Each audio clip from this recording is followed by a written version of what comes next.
Hi everyone, my name is gooolixx, and last month I put out an album called Slightly American Music, which was an album of Beach Boys covers.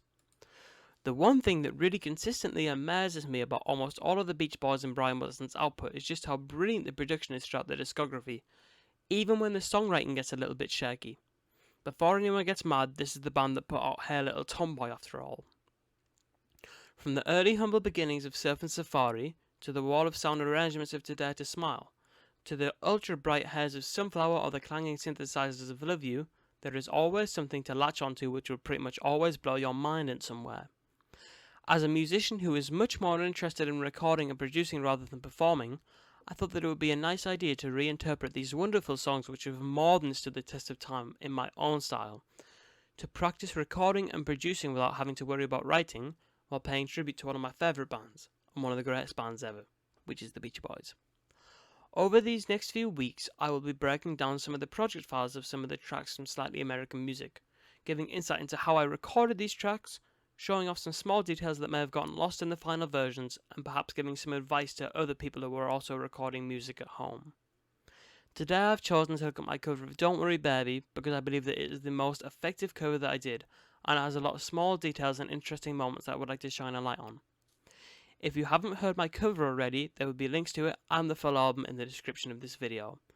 Anyways, that's the end of the scripted section of this video. Prepare for the commentary to be a lot less organised from now on.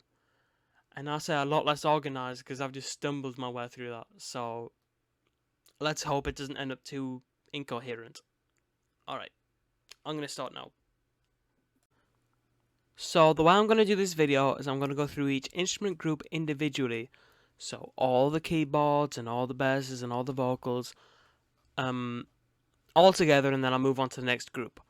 I found that doing like the whole project file top to bottom, or doing like, oh, I did this first and I did this second, like chronologically, it doesn't really work for this kind of video. So I'm hoping this will be an easily digestible way of explaining the track and what I did. And hopefully it won't be too haywire. I have attempted versions of this video which go on for like an hour and a half. So hopefully it won't end up that long. Obviously you can see the runtime yourself, but I'm still recording, so I've got no clue. Anyways, let's move on quickly so we don't waste time. And let's talk about the keyboards, which is, ironically, as much as I didn't want to do it chronologically, is actually what I did first. So if we have a look at these here, we can see the first set of keyboards. Now, I did all the keyboards in this album with my Yamaha Portasound PSS 580, I believe that's what it's called. Let me have a look right now.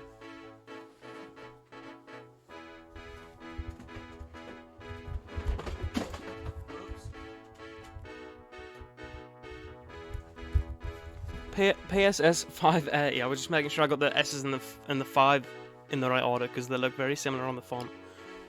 That commotion over there was me knocking over the mandolin. Anyways,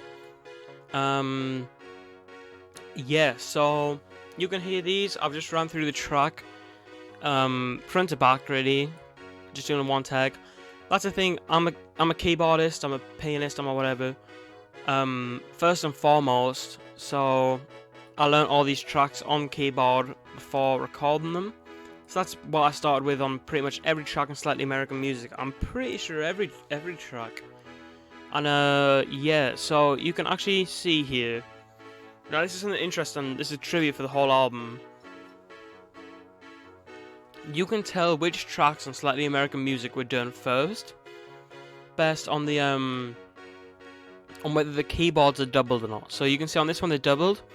And here it says, this project was started on the 23rd of November last year, which was about 3 weeks after I started the project. So like, I think the first one was definitely The God from New York City, which was, I want to say the 6th of November. I'll find out when we do a video on that. But yes, this is about 3 weeks after, and I think the other two tracks which have doubled keyboards on them, apart from this one, are Caroline No and Surf's Up.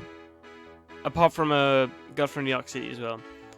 I might remove them from Caroline now, but we'll find out if I do a video on that. Anyways, the reason why I did the doubles is because obviously you get stereo depth. I mean, you can look on this. If I remove one of them, and if I just set the whole track to mono, you can see, it's mono. Now I will say there's absolutely nothing wrong with mono. Mono is the best. Seriously, I will just say this right now. Speaking of mono, if you are listening to Slightly American music on YouTube, not on the full album video, but on the individual track uploads, I'm sorry for how awful the mono sections are. There are a few mono sections throughout the album, and Windows Movie Maker just hates mono for some reason. So sorry about that. Like, the ending of, well, the entirety of You're Welcome is just basically unlistenable. It's like terrible. Anyways, yeah, so I've done these for the stereo depth mostly, but also because there are a few mistakes in here. In my plan, which I haven't bothered to fix here. And there's a few more as well, but this is the earliest one.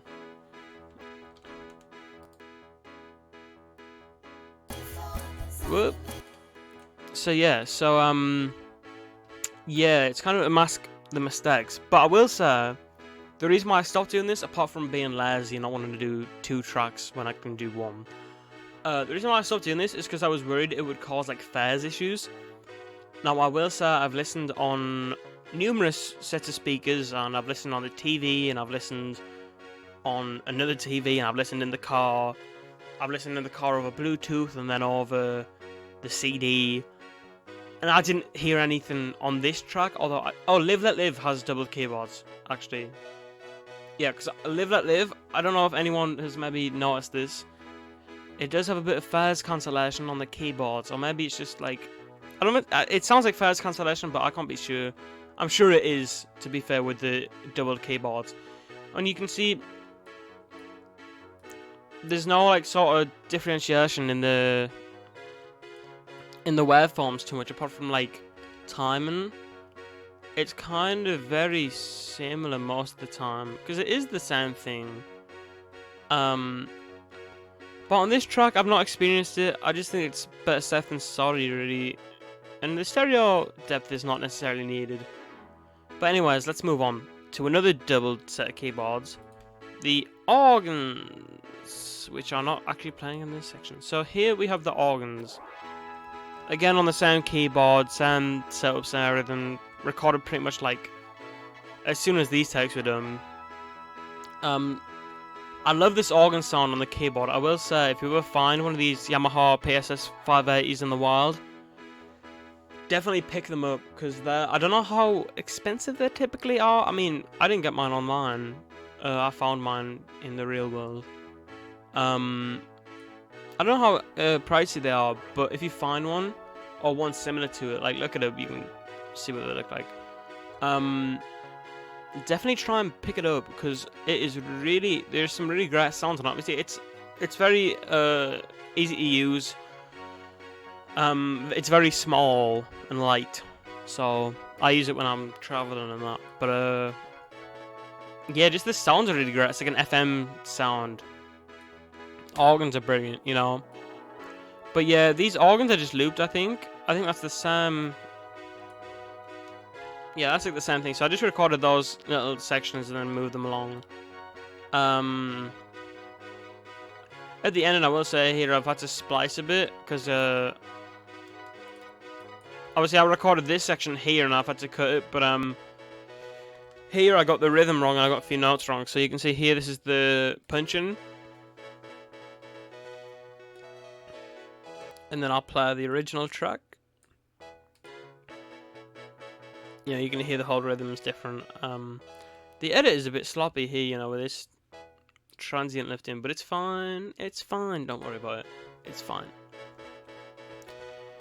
And I've just cancelled out those organs, so I'll undo that. But yeah, the organs are kind of doubled as well for the same reasons, but also, I mean, look at this plan. It's kind of terrible. You know. So yeah. But I think they sound fine in the mix. I don't think it really. I mean, they're so like merged. It's like 83% merged, so it's not a huge issue really. But here's where the project file starts getting a bit messy because these are in a keyboard track here, but they're not keyboards, so we're gonna ignore them for now, and we're gonna move on to the next set of keyboards. Well, yeah, the next set of keyboards, yeah, which are the little. Whoops! I didn't want that to play. That's what I was talking about, by the way, but we'll get onto that soon. Which are the little melodies at the beginning. So the original track, which I'm sure you know. I mean, if you don't know it and you're here, go listen to it. I don't know why you'd be here if you're not a Beach Boys fan, but if anyone's watching who's not a Beach Boys fan, wow. I'm sorry for that sort of insult, but you should be a fan because they're brilliant. Anyways, let's not get carried away. These little melodies here. Oh yeah, what I was saying about the original. The original track just starts with the vocals, like the background vocals, and then it goes into the verse. But I didn't actually go with that. You can see here, and we'll get onto this when I do all the vocals. But there was some vocals at the very beginning of the track, which have been muted. So I put these in, and there is a bit of sloppy playing. You see here.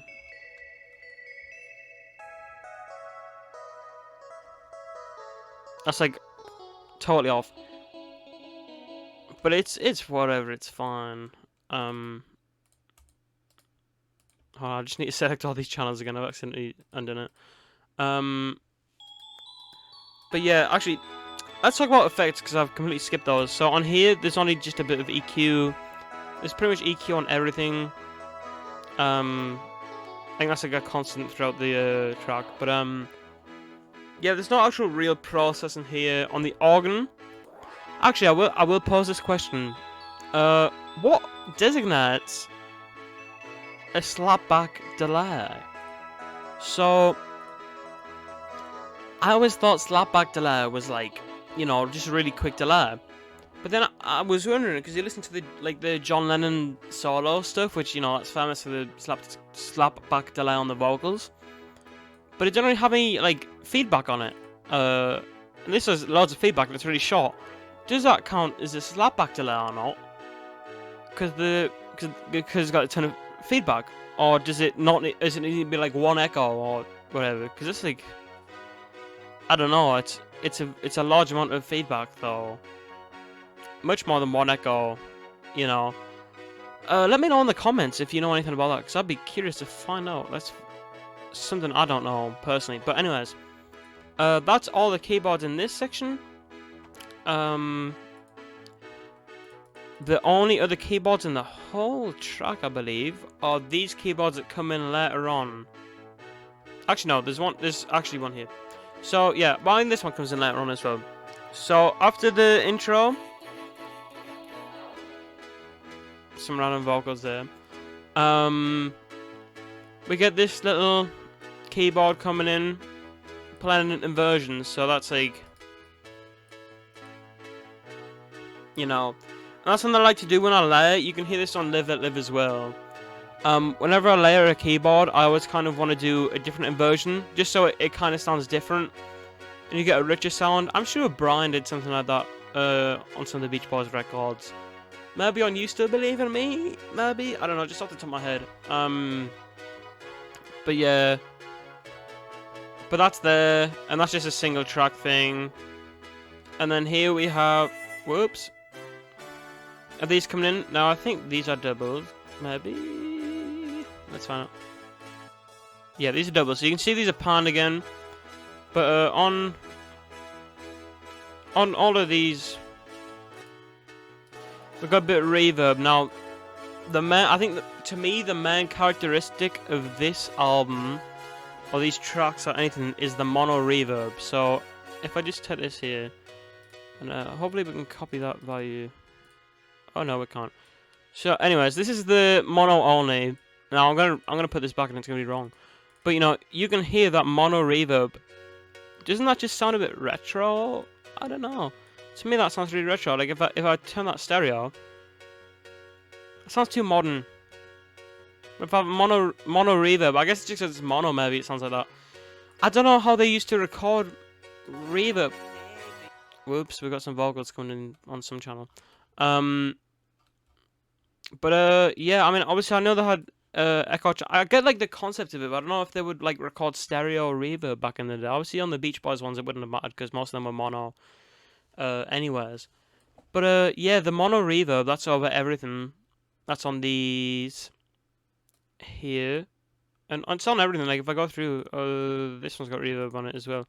See here, this is all mono, stereo separation minus 100%. You know, so that's the main thing here. And if I just get these keyboards back up here, oh, that didn't even play there.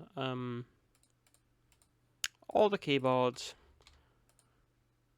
You see, that's a bit of a, you know, there's a harpsichord sound in there, and there's the piano and the organ sound. You know, and that's kind of the loud, big, bright, sugary sound. That's the bass of the track. You know, if I solo these,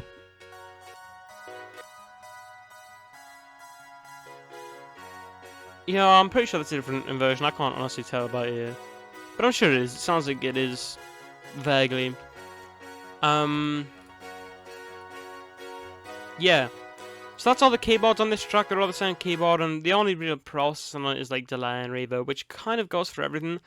If I skip out on any of the any of the tracks and like I don't mention what processing on, I mean you can look through here and see it's pretty much mostly just reverb and delay and maybe a bit of limiting and whatever. So kind of just assume if you can hear it, it's there, you know. Pretty much everything on this track was recorded DI, I'm pretty sure, except for maybe obviously the vocals weren't. Anyways, moving on, let's go to the bass now. So we're gonna solo out the keyboards, just the first two. We're gonna or the bass. So is this the bass track? Yeah. So the bass track here, I've cut it up. I'm not entirely sure why. I think I've maybe looped sections. I don't own a bass at home.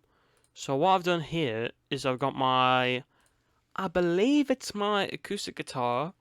Well, I can just listen to it and find out too far.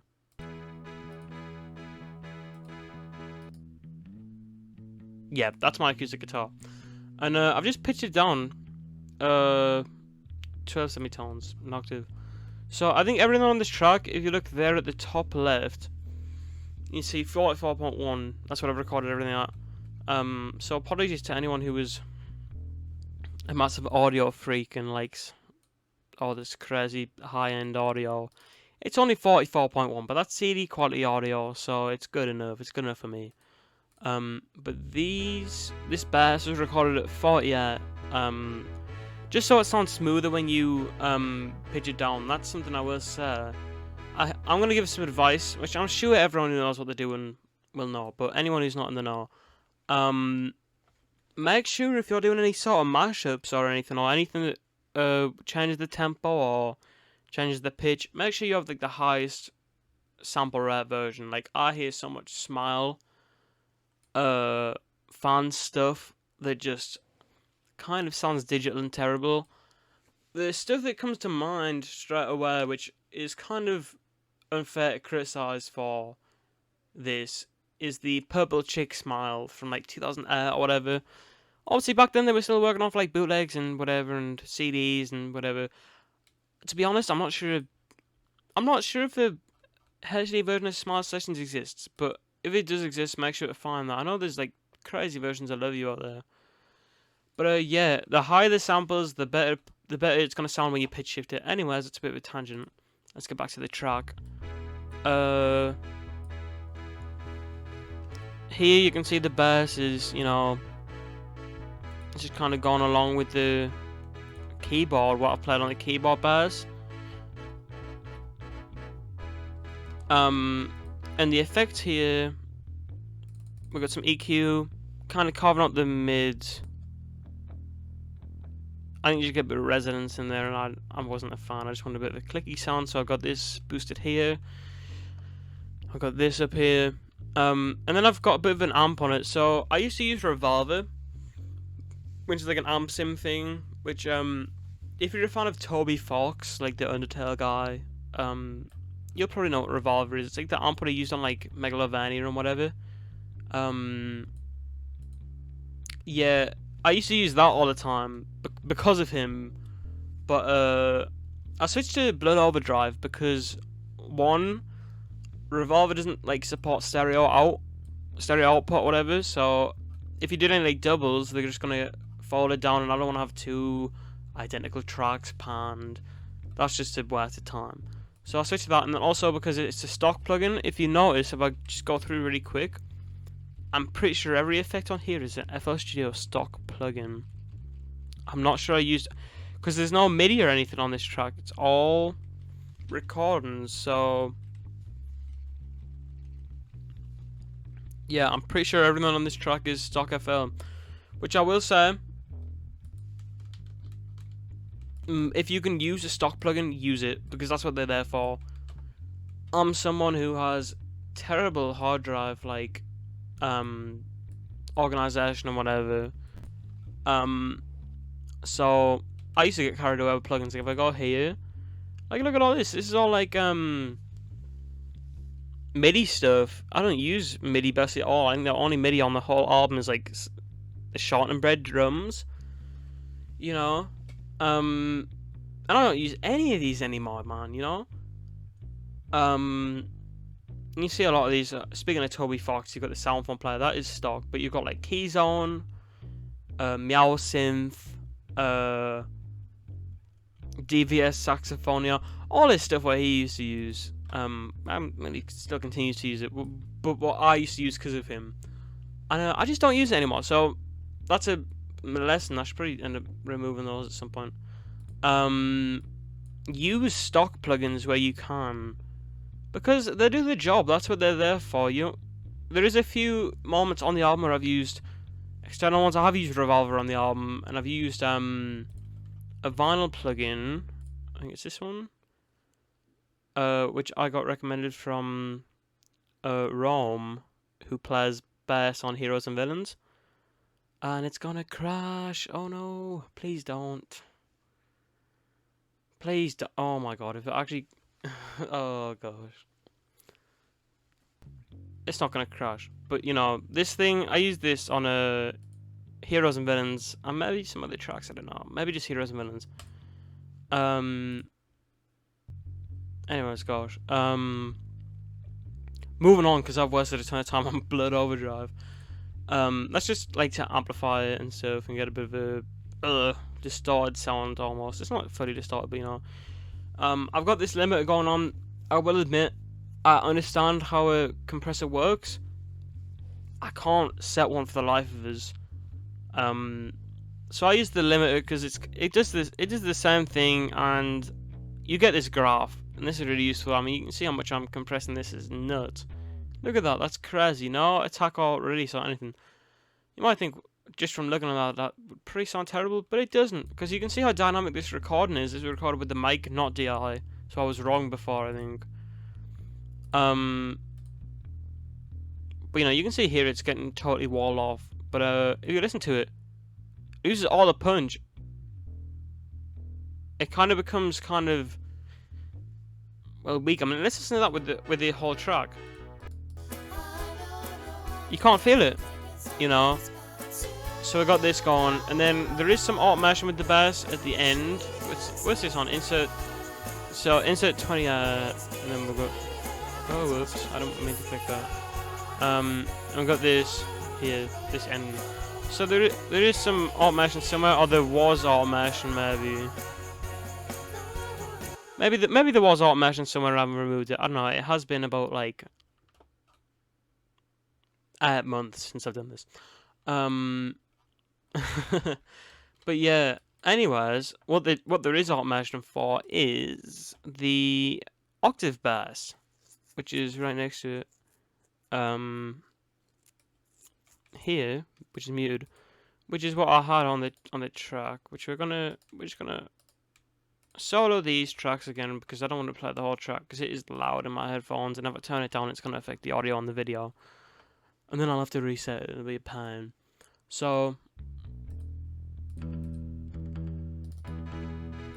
we got this here, which is just the same recording, but not pitch shifted. And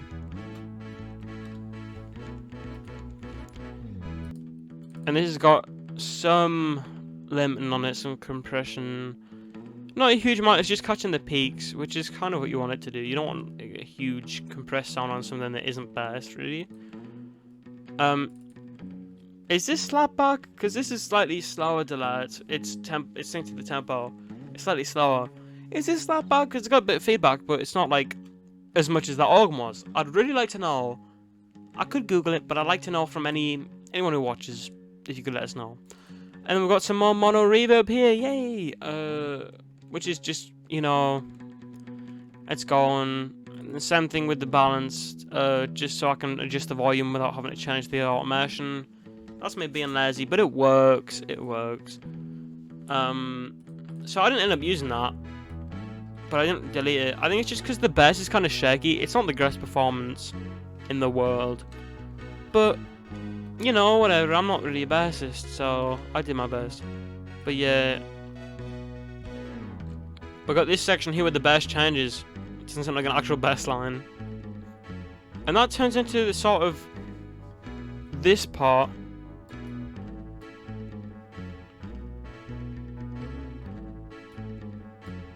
I kind of changed the bass a bit to go like the 2, and that becomes a sort of wouldn't it be nice feel. You know, the wouldn't it be nice bass is like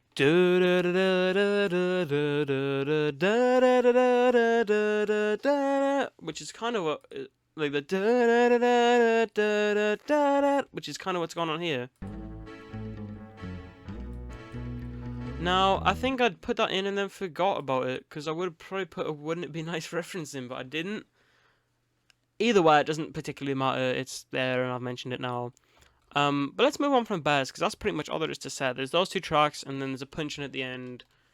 I'm not going to bother doing it. Actually, you know what, I will, why not? I've got nothing to lose. So I think it's just the note didn't hit right, or something. Yeah, so the note's held, and then the keyboard just goes, duh! So I changed the bass to that. Anyways, let's move on. What should I do next? I think we will go to... before I do anything, let's talk about the harmonica, which is the elephant in the room, kind of. So, before we go into vocals, which I will be talking about next, let's talk about the harmonicas. So, the harmonica here... What insert is this on? This is on insert 5. This was added really early on. As you can see here, this is added like right after the keyboards. I'm not honestly sure why. I think maybe I had an idea for it or something. I should probably do these videos when I'm tracking them, to be honest, because otherwise I just end up forgetting. But yeah, this harmonica here. We've got this here, just catching the peaks. You know what? Basically, what the bass is doing. Turn on mono reverb. This is really wet. This is going, you know, quite a bit delay. 3.6 seconds, you know. The shortest delay ever, which is not enabled. Let's enable that. Yeah, that sounds terrible. So, you know, and we've got the high mids being cut down a bit here, and we've got just a bit of high being boosted. This is recorded at 44.1, and you can kind of tell because it's been pitched up by 4 because the track was recorded in E, like the original, but then the harmonica is in C. Now, I believe this is the harmonica I used, I believe.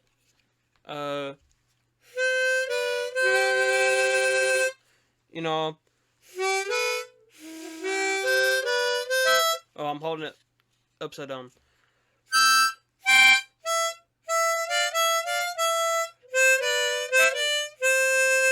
That's close enough. I played it one time and you can see I just looped it. I can't really play harmonica at all. Gosh. But yeah, that's in C and the track's in E, so I just pitched it up. And you can kind of tell, you can hear the artifacts. You can also hear my shotgun playing, but it's fine. If I pitch it down...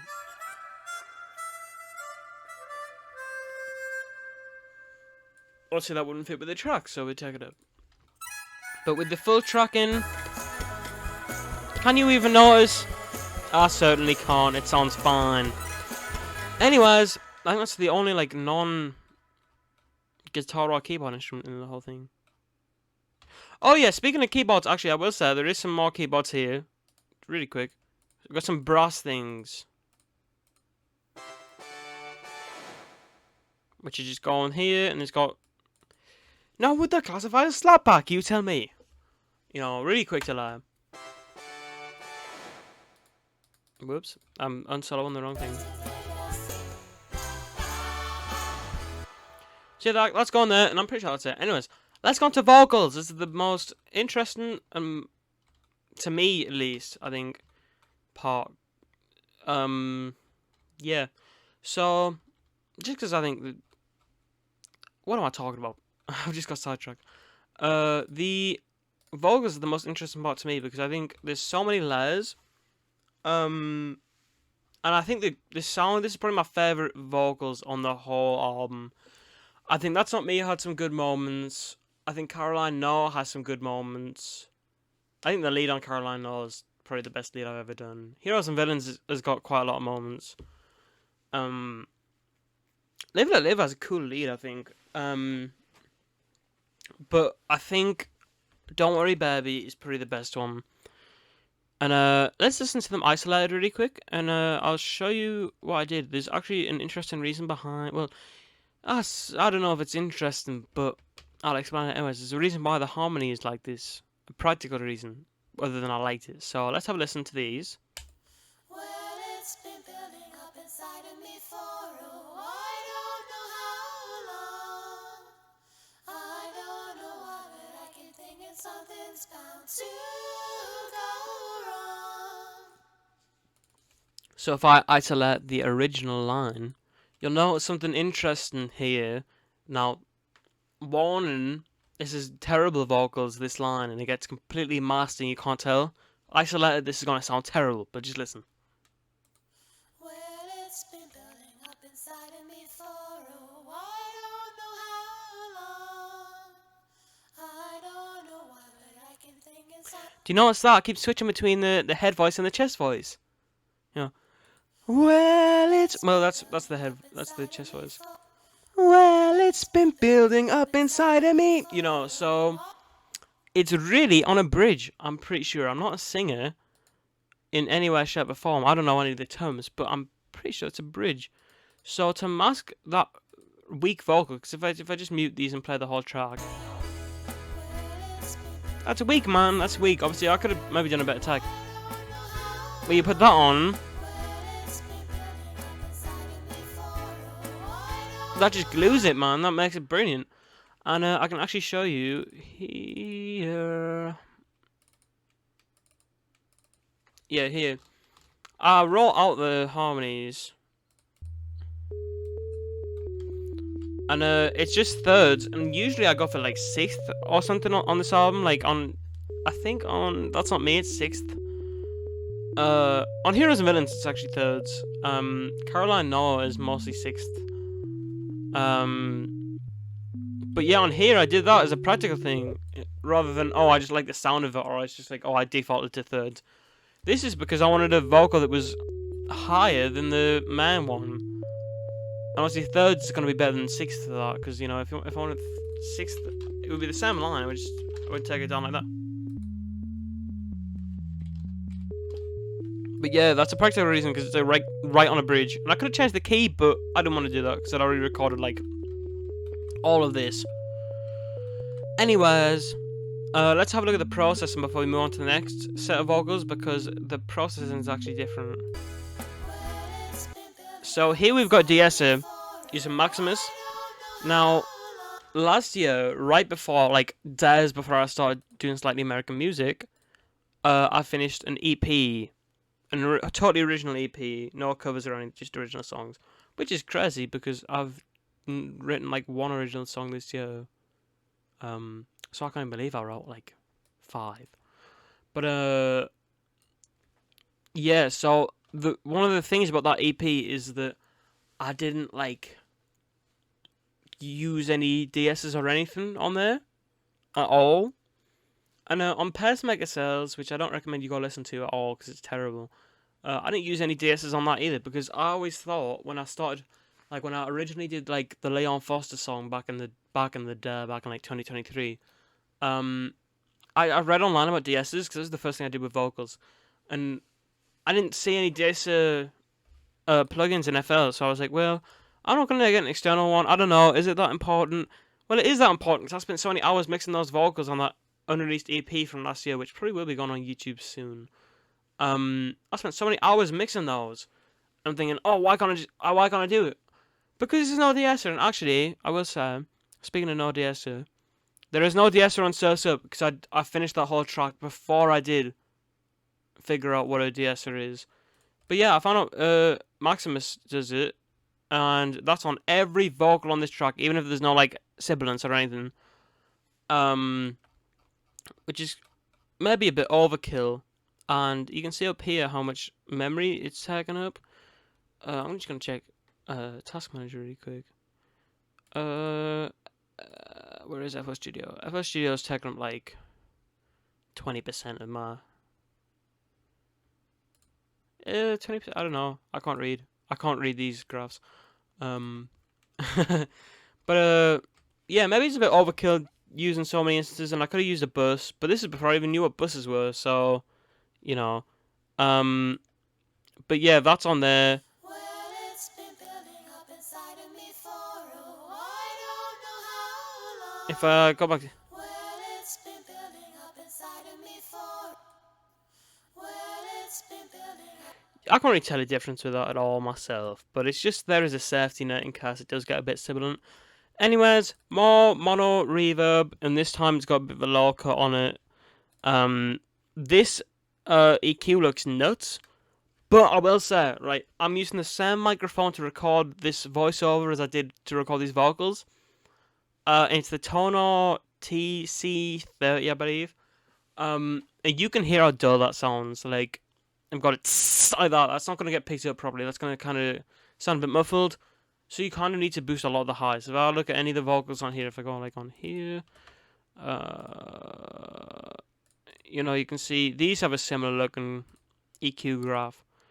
You know, so yeah, that's just kind of like if I take that out,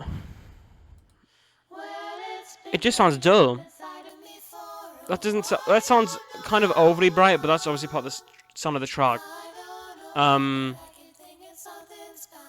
But yeah, it kind of needs a boost on like anything. Like whenever I do guitars or percussion, I'm always boosting the highs because it gets muffled, and that's just because the microphone's cheap. It's like a £30 Microsoft. Wow, I am tired. A £30 microphone off Amazon. I do recommend it. To be fair, it's a USB microphone.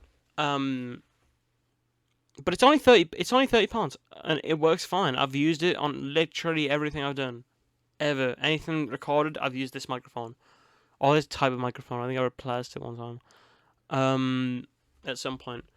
But I would definitely recommend it just as a microphone, to use if you're starting out, as a budget one. But you can also at this level you can do it. You just have to account for it and really, be aware of its quirks. Anyways, there's a balance on here, which is probably to do with automation at some point. I'm not sure whether there's any automation on this track, but it's just there in case. And we've got a limiter on here, which does absolutely nothing, so that's why it's bypassed. Oh, that's the wrong thing. Anyways, the next set of vocals are on a different insert. So we have this one's label as harmony, and I don't know where the lead is. Oh, here it is.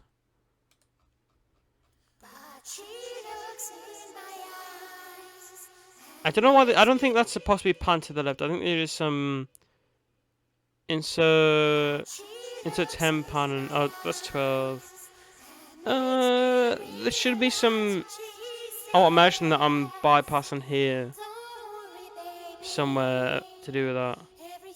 Oh yeah, insert 12 pound in here. So if I enable these, or if I don't do that, if I do that, so now it's centered. And this is pretty similar. You know, you got Maximus on here for the DSO. Now this is the lead, right? Is that the lead? Yeah. The limit is going a bit crazy, but that's just so it cuts through, because this part is a lot louder than the verse. This is the chorus. Same sort of reverb. We got quite a long delay on here. We've got like three dots. I don't know what that is equal to. Gosh. Same thing with the balance. I think it's pretty more to do with the limiter rather than automation. And again, we've got some crazy looking EQ, but you know, we've got 2 EQs now. I'm not too sure about that, but it must have been for a reason. I think it's for just for more control over like where these are. But anyways, the harmony line there is dry, totally dry. We got this, which is catching like slight peaks. Does that actually deal with much? I don't like. There's a lot of redundant stuff. What is just there? Not really. And we've got this, which is, you know, pretty standard compared to this, taking out all the high mids and boosting the very high highs. So yeah, that's just kind of empty there. But it works, because you don't want to have so much delay on it that it becomes unintelligible with the 2 lines. You kind of just want to have the delay on 1 line. Anyways, I've kind of rambled there for a second. You have the Don't Worry Baby vocals. Where are they? They're on 9, I believe. No, they're not on 9. Oh gosh, this is the issue I found it. So I got these here. Again, pretty similar looking layout. There's actually an unused line here. Oh no, that's just an alternate tag over the top line. So here, you know, you can see we've got the EQ, pretty similar looking. Taking on the high mids and boosting the highs. Same low cut thing with a bit of a high cut as well. Is that slapback? Who knows? And this delay, which is slightly longer than that delay, comes in as a sort of automated thing. Where is it? It's probably up here. Yeah. So you can see this curve, and it comes in and it puts a sort of rain effect on. Rain, static, woo! You know, over it. Which makes the transition back into the verse a lot smoother. It's really a pickup thing. The thing about these vocals is I usually go through and transcribe like the actual arrangement from the original track. I think that's what I did on Sherry, for all the harmonies and stuff. But on this one, I didn't do that. I just come up with my own one.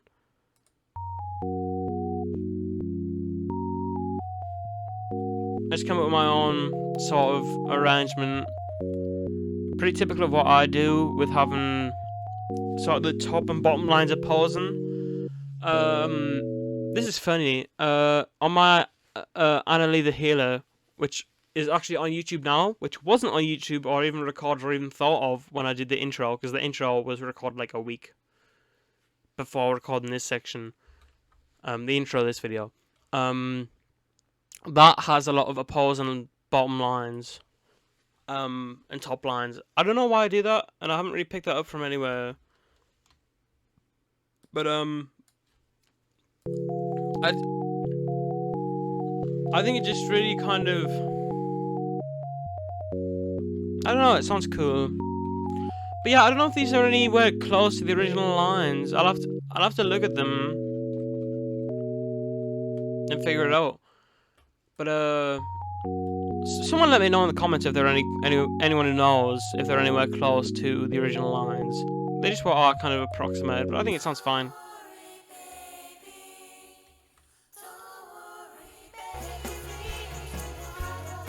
But yeah, and then we go into the second verse, and it's the same thing, same inserts. And we go on here.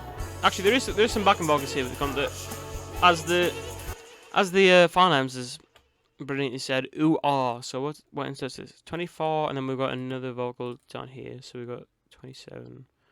So this is the pickup. This is also in the first verse as well. So this is going on to the Don't Worry Baby backing vocals.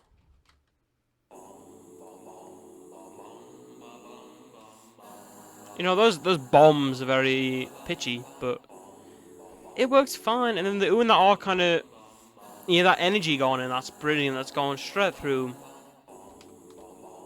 Building up. Like if you listen to that, now that you've heard that, you can't kind of hear the oohs, and then you can hear the ahs. And I think that's really, I don't know where I picked that up from. I think that is picked up from a Beach Boys track, but I've got no clue, to be honest, which one exactly. Anyways, now on to my favourite part of the track, which is this section here. You hear these vocals, which are saying, "Don't worry, baby."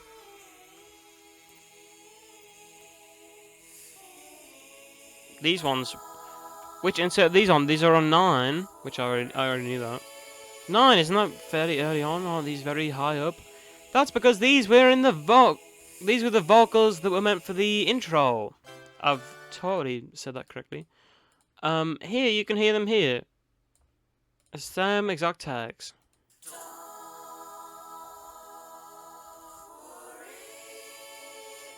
And this is, typical of my vocal chan, I suppose. Have de-esser and have this sort of thing on, sort of really quick. Is it slap back? Delay.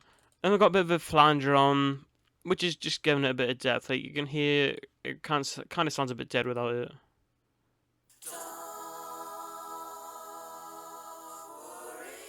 It just gives it a bit of a ethereal vibe.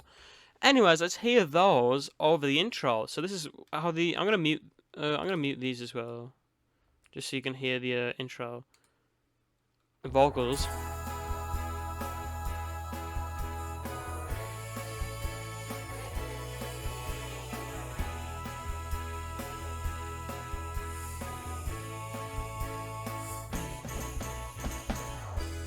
But yeah, I decided that these were more fitting, which is probably the right call. Anyways, I'll find this. I mean, look here, you can see more opposing bottom lines.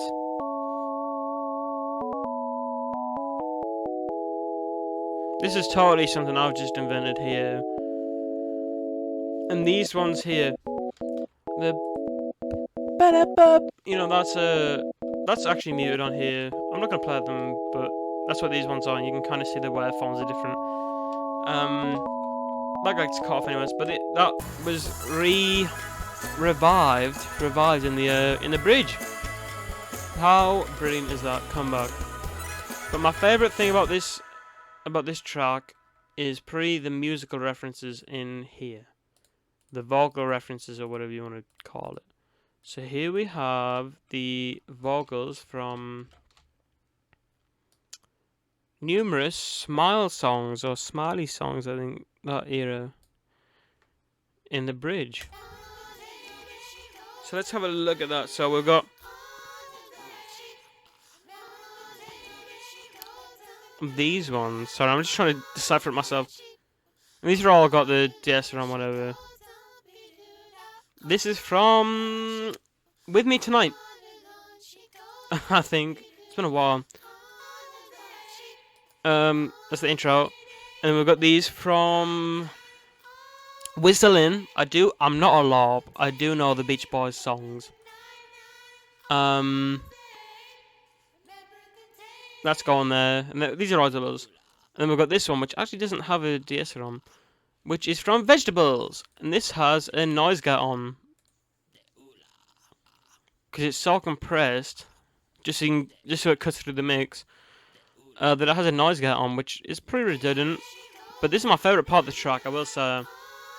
I'll probably just make myself look a bit like a lob for taking a while to remember the tracks. I swear I'm not a lob, I'm extremely tired right now. My mind's not all together. But, yeah, so if you... I don't know if anyone picked up on that, I didn't get any comments, but if you have a listen here, Can you hear those?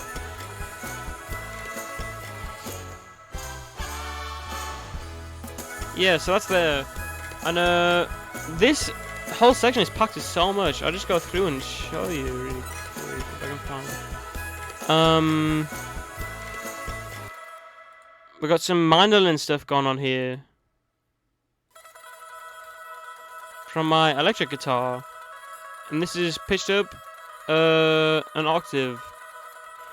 But I will say, I've done an oversight here. These were recorded at 44.1. Whereas obviously the bass before, as I mentioned, was 48. So, you know, that's me kind of rushing and getting through the track without thinking.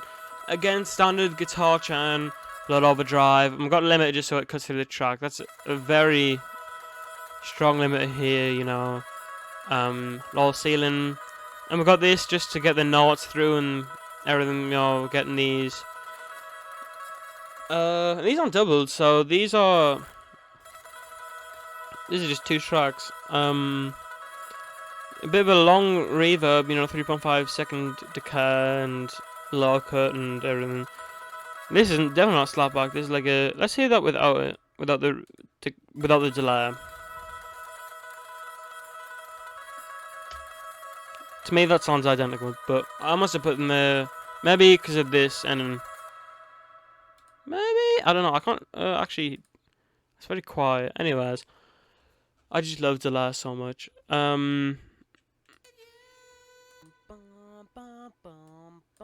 I got this going on mirroring the just a single track thing. That sounds crazy. Matching the. Where is the bass? I'm getting lost. So here. That sounds ridiculous. It sounds like a mono, like a not mono. Oh my gosh! It sounds like a demo vocal almost cutting through. But if you listen to the whole track,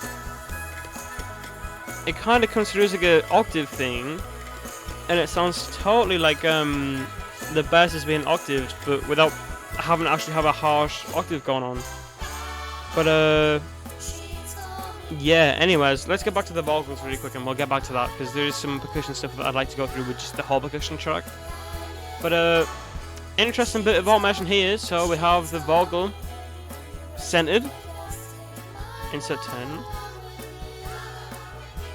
Whoa! So I got this vocal here, which is following the same lines as these from the intro. Going here. And this vocal actually pans to the left, so it becomes more intelligible.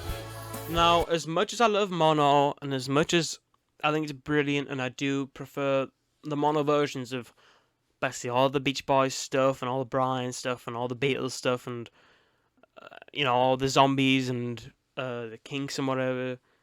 I will say it's not great for intelligibility. I mean, that's the thing. You listen to you listen to Kiss Me Baby off the Beach Boys Today album, and I mean the chorus has all these overlapping lines and it sounds brilliant, but if you ask me to tell you who's singing what and where it's going, I couldn't tell you, man. But I think that's pretty part of the appeal. Now I'm gonna go on a bit of a tangent here. That's pretty why they did it. You know, the whole wall of sound thing, the whole thing of combining instruments until it becomes one voice almost. One being from like 3 parts. That's pretty why they did it. In mono. I mean, obviously, apart from Brian being deaf in one ear, mostly Tom out Phil Spector kind of here. That's probably why they did the wall of sound stuff in mono and kind of had all these indecipherable lines. To kind of turn it into a bit of a haze. But that could be completely unintelligible rambling there, but that's just my thoughts on whatever. I mean, that's the thing about stereo. Here, it kind of does unglue it. That's ungluing when I move those vocals opposite. But that's good ungluing. But okay, this is my real point. I'm kind of half remembering what my point was originally now. So my point is, mono kind of glues stuff together, and sometimes you don't want it glued. Sometimes you do want like separation. Go if you haven't heard it, go listen to the instrumental Salt Lake City off Summer Days and Summer Nights. Go listen to that. Go find the Stack of Tracks mono version. It is insane. It's like a whole machine. I mean, I don't think Help Me Ronda's on Stack of Tracks, but go listen to the Today version of Help Me Ronda. The whole thing, there's like no separation whatsoever. There's like a whole unit. It's brilliant. And then go listen to the Stereo 2012 version. It's terrible. It kills it. If that doesn't radicalize you against like stereo remixing, I don't think anything will, because it's just crazy. But anyways, my whole point there, which took me 5 years to actually get to the point there. Whoops, I'm very sorry. Is that the stereo unglues it and kind of makes it more intelligible. That's what I meant to say. Gosh, I will work on my commentary for the other videos in this series. I don't do YouTube. I'm just getting through this. I'm all rudimentary. But that's pretty much what I was trying to say there.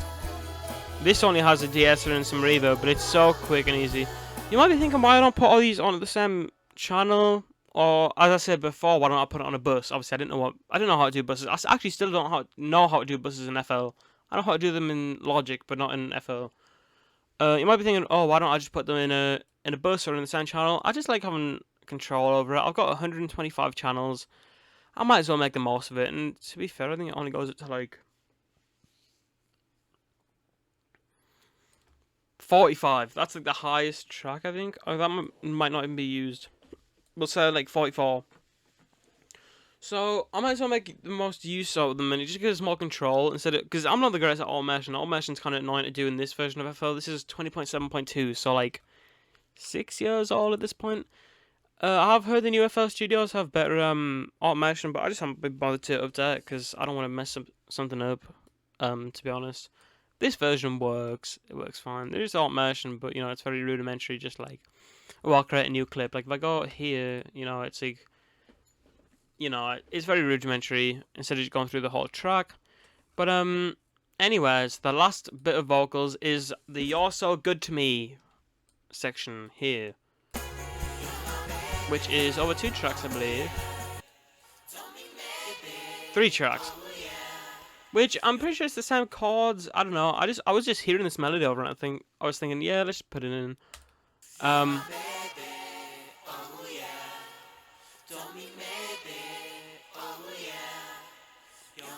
And these have just got the de-esser and the reverb and the delay. Yeah, same sort of thing, boosting the highs. I hope this mix doesn't sound overly bright to anyone. I might just be going a bit deaf and struggling to hear the highs, so I'm boosting them. I don't know. I hope not. If I'm going deaf, let us know. But they're in at the end, and that's the last bit of vocals. It's very hazy. Got a lot of delay on it, but they go through to the end. What is the end of vocals on? What? This is 25, so that's only reverb on those. But yeah, so they're going there. That's all the vocals. I think every vocal apart from like the bass doubling thing in here is doubled. I love doubling vocals. I just think it's a magical sound. Like if I play this for you, and I get rid of the doubles, listen to how weak this sounds. This is something that someone pointed out to me actually, who was listening to the album. They actually I don't know if they commented. Someone told me somewhere, and they said, "Wow, man, I didn't know how great vocal doubling was until I've heard this album." Which I don't think they were a Beach Boys fan. I think they were just listening, just out of watching it. But yeah, doubling is so great, especially mono doubles. Obviously, these are panned, so I'm going for a bit more of a modern sound.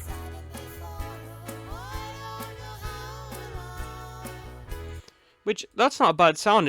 It kind of just sounds like I'm singing, which I am. But with the double, it just sounds like it becomes another thing to me. It just sounds like a whole different thing. It sounds magical. And there's nothing wrong with single track vocals, obviously, because Smile is unfinished most of that single track. Like on the Hawaiian part at the end of Do You Like Worms? That's a brilliant vocal. I'm pretty sure that's single tracked. And obviously,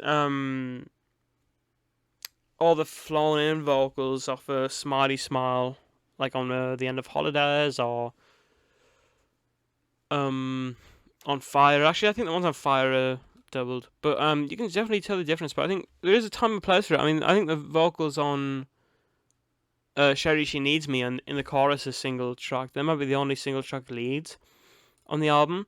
But yeah, doubles are everywhere. Anyways, time to talk about the main feature of this track, which I think is personally the highlight for me in terms of like just personal enjoyment. Obviously, I said I like the bridge the most, which is my favorite section, but my favorite actual element of the track has to be the drums. Now, I don't have to talk about the drums right now because I've actually conducted an interview last week because it took us so long to do this section, with the drummer of this track, Tayumi, who is a great guy. He doesn't actually have anything I can plug, but Tayumi is one of my mates, and he did the drums on this track, and he's going to talk about it for a bit. He also did the drums on In My Room, which he mentions, I think. I don't know, it's been a while since I've actually checked. I think I've checked the day after I did the interview. Anyways, I'm going to let that play now, and I'll get back and talk about some things that he doesn't talk about, so like mixing stuff. And yeah, okay, go.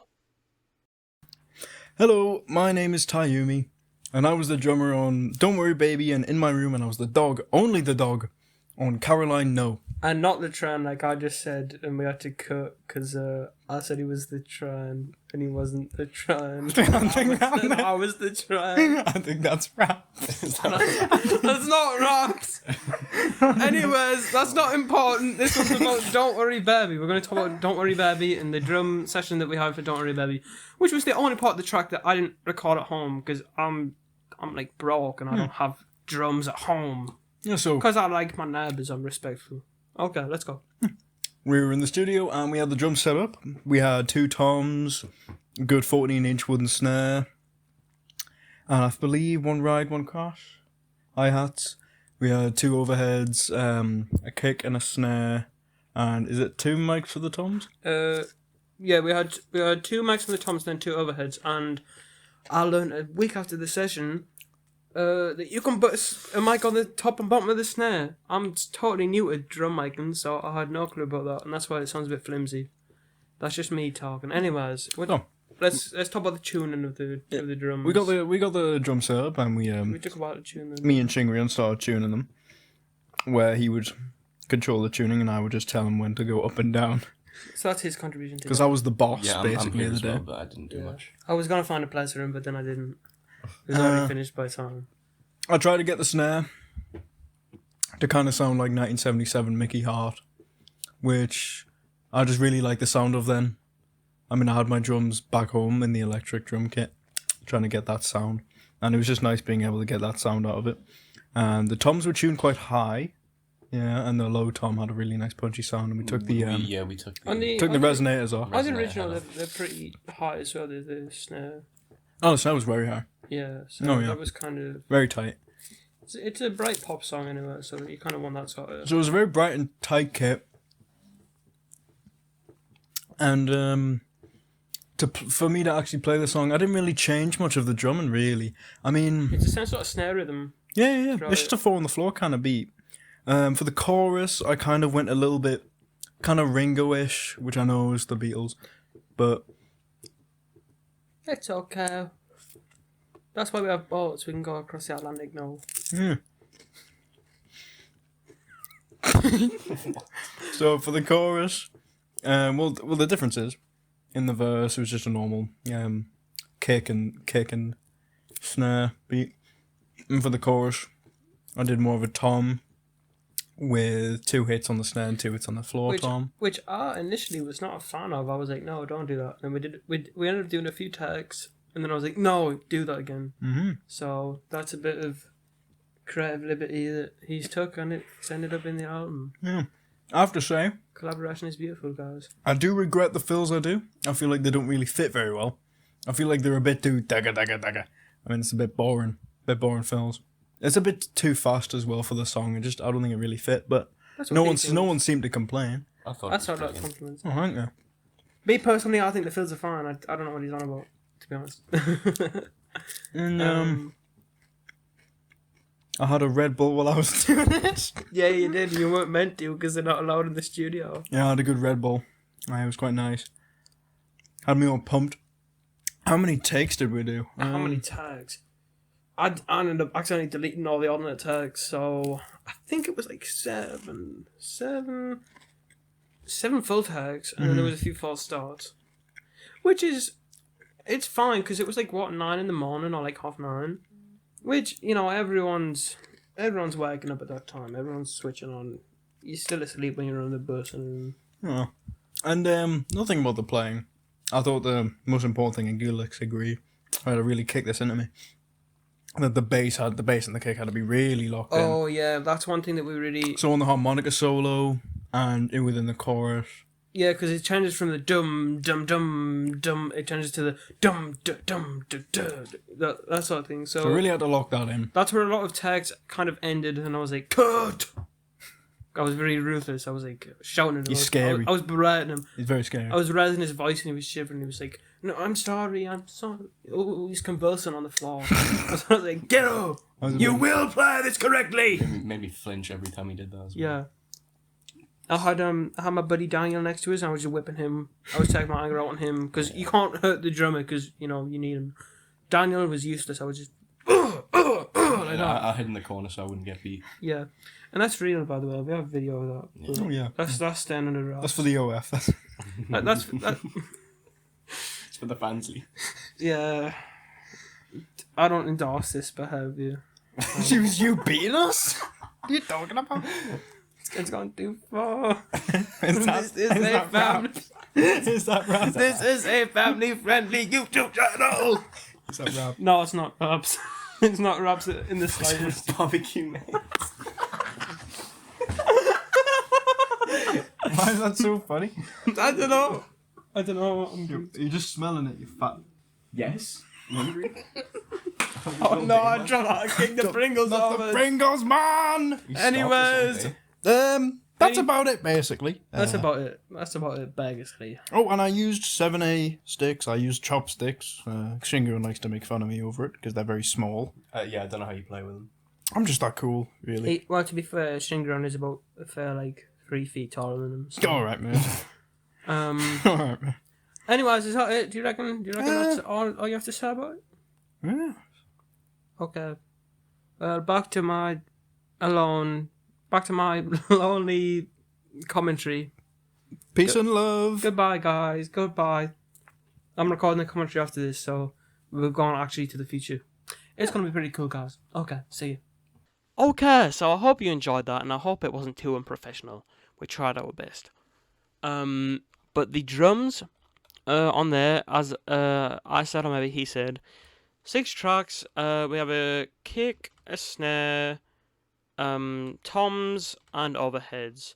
We have them here. Actually, I will say before we go on to those, I actually did do some programmed drums before I decided we were going to have some live drums on the track.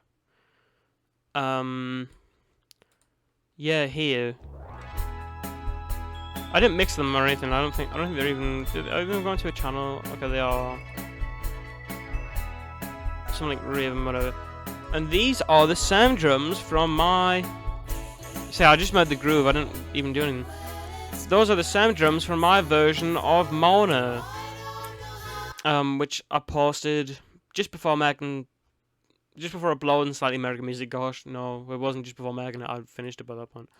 But yeah, I recorded those drums and I sampled them on a few. I think maybe those are the ones on Sherry as well, in the chorus. I'm not a drummer. That's obviously why I didn't do the drums on this track. But yeah, I did those separate. So I did the kick and the snare, and then I did the hi-hats separate, and then I put them into Mona, and I thought, oh, maybe I'll just reuse them here. I think those might be the same drums on Heroes and Villains as well. Obviously, they sound better on there because it's more of a groove. But on this track, I think it breathes a bit because my performance, like with the keyboards, isn't too great, so everyone kind of ebbs and flows to that. But yeah, the drums on here sound brilliant. I'm gonna play them just isolated for a second, and you can hear. The performance is brilliant, and that's the thing. He's a great drummer. But I do think we kind of could have mic'd them better, because I'll isolate them in a second, but the overheads kind of have a bit of a clippy sound, which you can hear better on In My Room, and I'll definitely do a video on In My Room, because that track was just brilliant, how that came together. But if we just listen to these, do you hear actually, I'll just show you here on the, can you hear the cymbal? It sounds a bit clippy and digital. I don't know, probably an input gain issue. Let's have a look at the stuff. So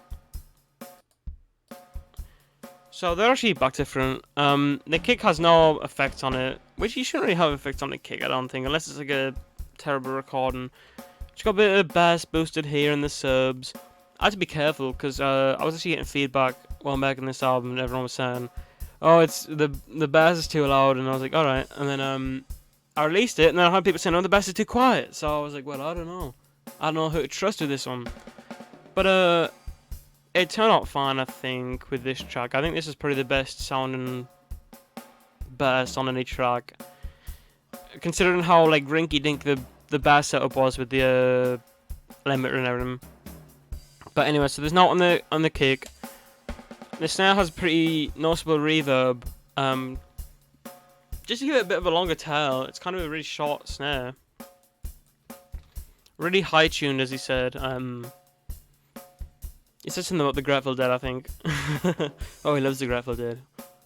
So I think that's, obviously he said his input, but I think that's where that comes from. I don't really listen to the Grateful Dead, so I actually don't have a reference for how the drums sound. But he said 1977. So if you're a Grateful Dead fan, you might know. That probably means more to you than it does to me. But yeah, it's just to get a bit longer tail on it. These are more of like a room mic, kind of, because, you know, they're not really used a whole lot apart from the chorus. But yeah, these only have a tiny bit of reverb on, and that's really tiny, like 0.1 second decay, so it's not even really. It's kind of irrelevant, but it's there. And these are kind of merged a bit as well, 75% merged. But yeah, they do come in useful, and then the hi-hats and everything, which I'll play here. These have a bit of a long-ish, like how long is it? Is it gonna? It's not showing us. Oh, there it is. 2.7 seconds, so fairly long. And we got this sort of doing a rhythm really quick. That's not slapback, I don't think. I think that's too long to be slapback. Hey, listen to that. Just has a bit more of a groove to it if you have that. And the EQ profiles, I can't say much about that because I don't really mix drums. I mean, that's the thing I said. I think maybe I said in the interview, I said I discovered you can do a top and a bottom snare. Like a week after doing this, I'm so new to drums because I mean I don't have, as I said I'm kind of retreading ground here. As I said in the interview, I don't have a drum kit at home, so it's totally new recording that for me. So that was totally something that I had to learn while doing this track and while doing it in my room. But yeah, I think overall the drums sound pretty good. I think they sound better on In My Room, but because I spent more time on those because you know there's a lot of different sections. I will say I had to splice this section together because he was having difficulty with the kick pattern, which is fine. It's a good edit, I think. It's one that snaps out the edit here, I think. Yeah. So we'll have a look at the rest of the percussion. So I did the main stuff for the rhythm on here is the maracas and the tambourines. Gosh, I almost forgot what they're called. So I'll play the full track before I have the drums, because the drums were the very last thing, so I can actually show you what it sounded like before the drums were in. Pretty much exactly. And obviously there's not much of a pulse, but it's being really driven, especially in the verse. Really driven by the maracas and the tambourines coming. Gosh, I'm so old with that. you know, we've got these going through the chorus, and they go through the whole chorus, and they're in every chorus, and it's a really sort of kick and snare rhythm, which obviously that kind of adds the drums up a bit. I'm not gonna unmute them because it'll take ages to reconfigure, but these have like a really long reverb on, well, 3.1 seconds, but the wet is way up and the dry is way down, so that's why that sounds really reverby. But then I think the maracas are dry. Hold on, wait a second. Oh no, they're not dry. I'm misremembering. These have a limiter on before the reverb just to catch it and make sure it is audible. You hear that? You can't really make it out very much, but this makes it present. And this is a long decay time. This is a 3.9 seconds, so that is a long decay actually. See, I should double check things before I speak on them. But yeah, so I've got these going through basically the whole track. And something I added also near the beginning is the wood blocks.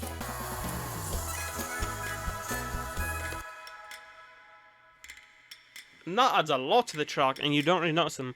The wood block is being played. I don't have like a proper like. I don't know what you meant to play a wood block with, like some sort of stick thing. I don't have any sort of proper stick for it, so I use stick from like a xylophone thing.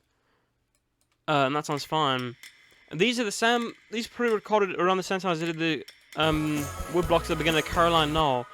Funny thing about Caroline No is that whole arrangement is a reference to an original song I did, called The Zookeeper, which, if you're watching in maybe 6 months, you'll know what I'm talking about. But the track called The Zookeeper,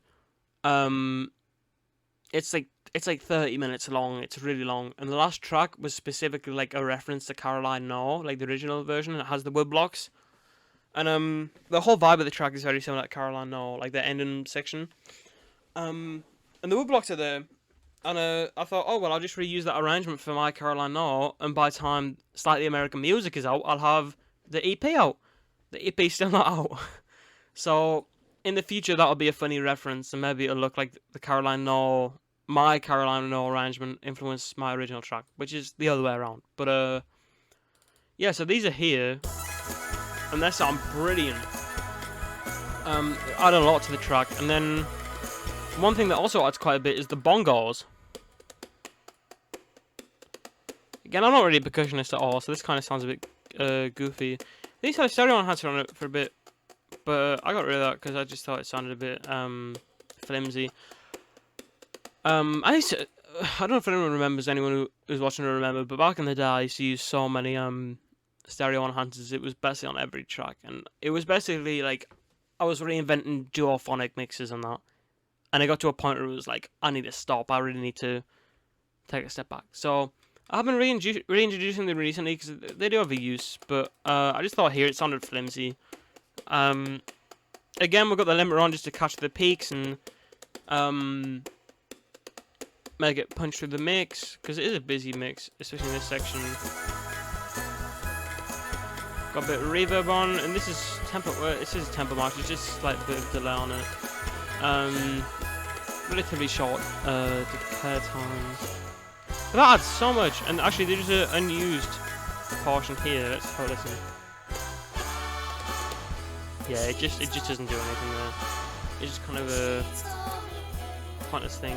And the last thing with the bongos is this section here. Is the ending.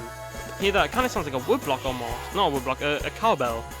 Gosh, I need to really lock in. Isolated doesn't sound like one, but yeah. And these are very off sync with the drum kit. Drum kit's kind of. I've spliced that, to be fair. I've spliced the ending.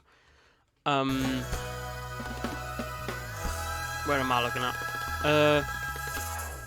I spliced that as well, but that adds so much there just at the end. And let me just check. Oh yeah, so the very last thing we've got, and we've got some tambourine on here. The very last thing we've got here is this, which is only in this section, I believe. Maybe it's placed elsewhere in the track. No, it's just. Oh no, we have this as well. Okay, this here is carryover knock boxes. So these are my big red maraca. And this thing will go forever if you spin it. So listen to this.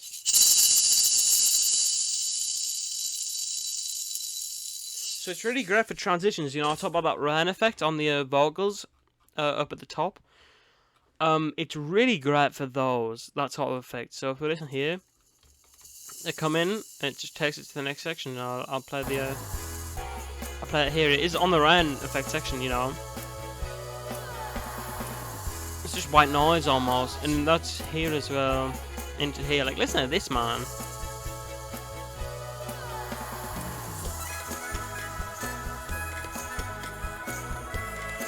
Yeah, man. And that reappears at the end just to close it off. And you can hear the same thing on Live Let Live. I'm kind of cannibalizing the Live Let Live material here. But on the bound at the end, I forgot the lyrics. It's bound, whatever. Let's get the hell out of.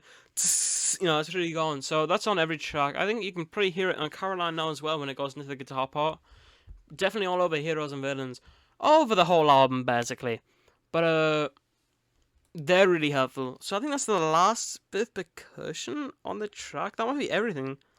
Yeah, that could be everything. But yeah, so that's the track breakdown of Don't Worry Baby. The video has ended up being very long, as I've just looked at the runtime. But I don't think I've wasted too much time. I'm probably gonna cut up a few parts here and there, but yeah, that's my first track breakdown of Slightly American Music. Sorry if it's been a bit long-winded, but I'm not used to doing these, and I'm honestly not too sure what people want out of these videos. Like, I'm not sure what people would like to see in the track. I've kind of went through everything and went through everything on the track. If you've watched to this point, leave a comment and ask. First of all, gosh, I'll do one of these videos throughout the day next time, so I'm not so sleepy and I'm getting my words wrong. If you've watched to this point, leave a comment and tell me which track you'd like to hear next from the album, and leave a comment just asking. Gosh, what am I doing? Leave a comment telling us what part of whichever track you'd like to hear, or just sort of things you'd be interested in. Because I've kind of went in blind here without knowing what people want to hear. I would really like to have some like feedback, to kind of alert us to what people are interested in these tracks. So yeah, I hope you enjoyed. I'm not gonna keep you too long because I'm already falling asleep here anyways. I hope you enjoyed. That was Don't Worry Baby. That was from gooolixx Presents Slightly American Music, my album. Go check it out. You probably don't need to check out this track now that you've heard every single instrument and whatever. But yeah, have a good time. I'll see you soon. Thanks for watching to this point. Goodbye.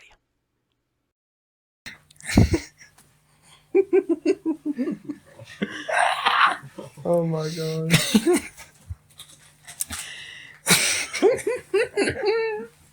Hello. Hi, babe. Hello. Reset it. Hello, my name is. Bro, can't be that funny, bro. Come on, you can do it. I can't do it. Hello, my name is Ty. Ayubi. The OG damaged pig right here. Right. This is gonna be cut. Like, if I want, I might not cut it. I don't know. Fuck! Now you have to. No! I'll be here if I can. You are enough. Shut up! Sorry. It's on, by the way.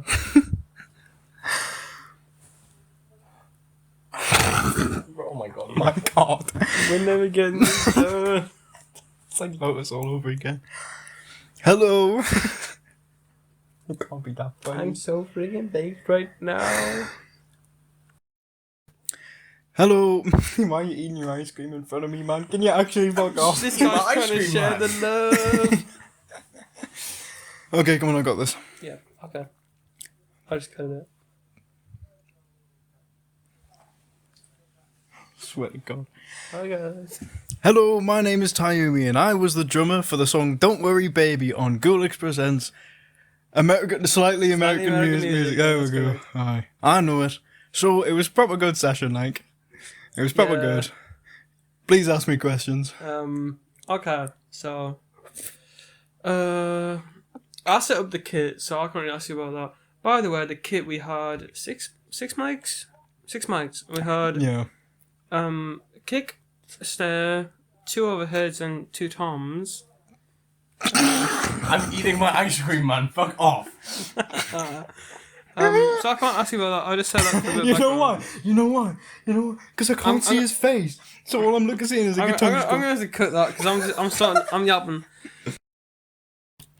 Okay, so we did it in one. You didn't say your name. Oh, we're doing it all the way from the beginning. Yeah, because I started yapping too much. Alright. Well, hello, my name is Tayumi, and I played on Don't Worry Baby and In My Room on gooolixx presents Slightly American Music. And he did the barks on Caroline Knoll. Oh, don't forget that, me. Beep beep beep. So I ruined it. Okay, we'll just right. No, basically. Everyone, deep breath in and out. Square breathing. Okay. Okay. Oh, it's breathing good. So basically. I couldn't. It, so that's done in. Okay. I set up the drum kit. So what was it? It was 3 toms. No, it's 2 It toms. was 2 toms. Yeah, Yes, it was. it was. We had 3 toms and then one of them didn't work, so we just took Oh yeah. epic save. Yeah. And we had a, what was it, a 13-inch snare? 16? 14. 14, yeah. I think it was a steel one. No, it was. What was the steel? Was that Circus? Steel was Circus, yeah. Alright. Yeah, it was like this 4-inch wood snare. And we had around 2 overheads, 1 kick, and 2 tom mics? And a snare mic? Okay, or 1 so tom mic. so I think it was the week after we did that session, and the week after we did the session after that, I discovered that you can put 2 mics on the snare and it actually makes it sound good. We did not do that. We didn't do that, so that's I don't know. So basically, we got set up and then we had to tune it. And Shingrion helped, Hello. as he's the goat. He's here, but he's not getting the doodle on the screen. Yeah, I didn't actually no. do anything on this. This dude just kind of sat around after. He just sat here reading a cornetto, so Yep. Yeah. it's a bit hot. Anyways.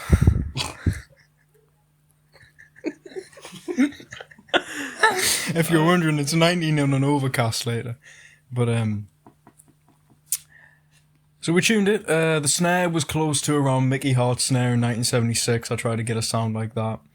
Or, like, we couldn't really get, like, the sound. I kind of wanted the sound of, We took the floor toms overhead. I mean, resin head off.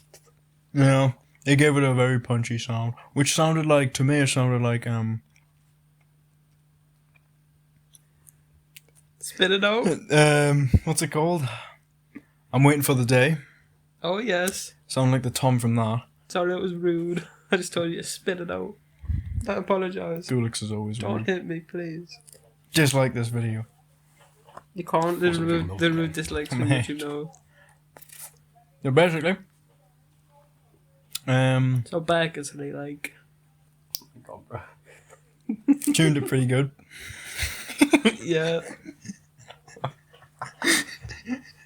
So tuned it pretty good. Made it sound pretty well tuned. I have to say. This might be Rob's. This might be Rob's.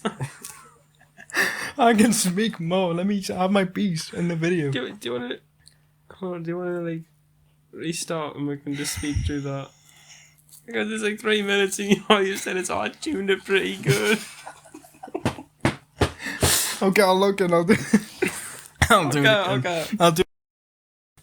Hello, my name is Tayumi, and I was the drummer on "Don't Worry, Baby," "In My Room," and "The Dog" and not the train, just the dog, in Caroline No, on gooolixx Presents Slightly American Music. Yeah, he never did the train, but I did both, so I was kind of like flip-flopping on that. Yeah. That's probably his most important contribution, but that's not about this. This is for the Don't Worry Baby video. Absolutely. So we're going to talk about Don't Worry Baby! Slash You're So Good. Woo! It's the best song on the album. Well, I don't know about that reaction. We might have to put you in the cage. You can't say that, man. You can't say that. You can't. Why not? Oh, you know what? Yeah, you can. If you're going to keep that in, you're going to keep that in. Okay. Don't keep this in. Just, like, cut it on the cage. It's like the director's cut. I don't know. Should we I think that's right. Tom?